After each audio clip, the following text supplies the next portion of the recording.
ये क्या हो रहा है? सनातनी सरकार के होते हुए भी संतों के ऊपर इतना अत्याचार, क्या मैसेज जाएगा जनता पर? और क्यों हनुमान बेनीवाल इस मुद्दे को प्रमुखता से उठा रहे थे? अब फिर से एक संत की हत्या हो जाती है और सरकार की ये चुप्पी बहुत बड़े सवाल खड़े करती है। नमस्कार, संवाद पर आपका स्वागत है। मैं हूं चेतना शर्मा आपके साथ।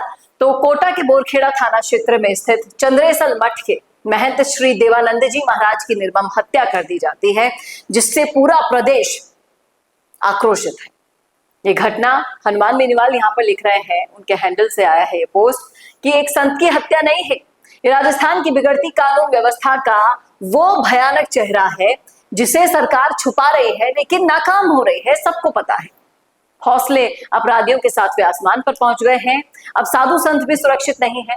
प्रदेश में हत्या हो, लूट हो, महिलाओं पर अत्याचार हो या फिर संगठित अपराध की घटनाएं हो, सब कुछ बेलगाम घोड़े की तरह लगातार घटित हो रही है। इसे रोकना बहुत मुश्किल हो गया है और ये सवाल बहुत बड़ा खड़ा होता है हमारी सरकार पर, क्योंकि साधु संतों के नाम पर वोट तो लेकर आ गई है, लेकिन जब पार्टी के शासन में मठों पर, मंदिरों के महंतों पर इतना अत्याचार हो रहा है, उनकी हत्याएं हो रही हैं, वही सुरक्षित नहीं है, तो आम जनता का सुरक्षा का अंदाजा आप लगा सकते हैं।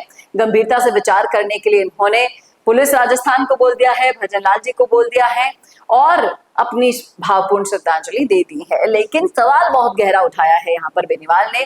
कुछ लोग कह रहे हैं कि ये घटना पूरी तरह से झकझोर रही है। राजस्थान में अगर देखा जाए तो जंगल राज चल रहा है, अत्याचार बढ़ रहा है, गैंग रेप्स बढ़ रहे हैं, किसी पर कुछ लगाम नहीं है। सरकार आंखें मूंद कर बैठी है और इस हत्याकांड को लेकर बहुत आक्रोशित हैं लोग बाग। जिस तरह से महंत के ऊपर यह अत्याचार किया गया, उनकी हत्या की गई, जवाबदेही बनना तो स्वाभाविक है सरकार की, और सरकार की कानून व्यवस्था को वाकई में शर्मसार किया है। और जब ये कानून व्यवस्था का भार भी हमारे मुख्यमंत्री साहब के हाथ में ही हो, क्यों नहीं संभल रही उनसे ये चीजें? ये सवाल यहाँ पर खड़ा हो रहा है। कुछ लोग कह रहे हैं कि मठ के महंत तक सुरक्षित नहीं है, तो आम जनता की सुरक्षा किस मुंह से करने के लिए भाषण दे जाती है सरकार और सरकार के नुमाइंदे? भाग्य और दुर्भाग्य दो पहलू होते हैं। कुछ लोग कह रहे हैं कि भजनलाल जी का भाग्य नहीं है मुख्यमंत्री बनने में, इसलिए ये राजस्थान का दुर्भाग्य है। चंद्रेसल मठ में घुसकर अचानक से संत की हत्या कर देना, उनका गला रेत देना, वाकई में इस मामले में डीजीपी को तुरंत संज्ञान लेना होगा। इस घटना को सभी ने निंदनीय बताया है और इसी के साथ साथ जिस तरह से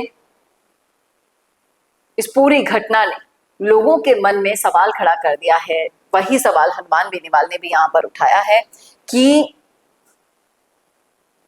आखिर हम सुरक्षित है तो है कहां? ना स्कूल में कोई सुरक्षित है, ना अस्पताल में कोई सुरक्षित है, ना मठों और मंदिरों में कोई सुरक्षित है। आखिर पुलिस कर क्या रही है भजनलाल जी? इसका जवाब आपको देना होगा, नहीं तो अंजाम भुगतना होगा। क्या कहना है आपका? रखिएगा राय जरूर कमेंट बॉक्स में।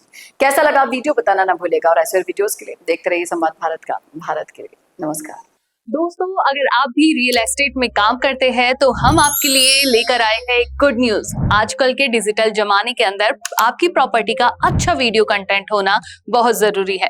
तो हम यानी मिशी मीडिया सॉल्यूशंस आपको प्रोवाइड करवाते हैं एक हाई क्वालिटी कंटेंट वीडियो, जिसके अंदर हम प्रॉपर्टी से जुड़े हुए आसपास की प्राइम लोकेशन और उसकी कनेक्टिविटी को अच्छे से दिखाते हैं। कस्टमर आपकी वीडियो को सिर्फ देखे ही नहीं, आपको कांटेक्ट भी करे, जिससे कि आपकी डील क्लोज होने की पॉसिबिलिटीज बढ़ जाती है। तो कांटेक्ट करो आज ही स्क्रीन पर दिए गए नंबर्स पर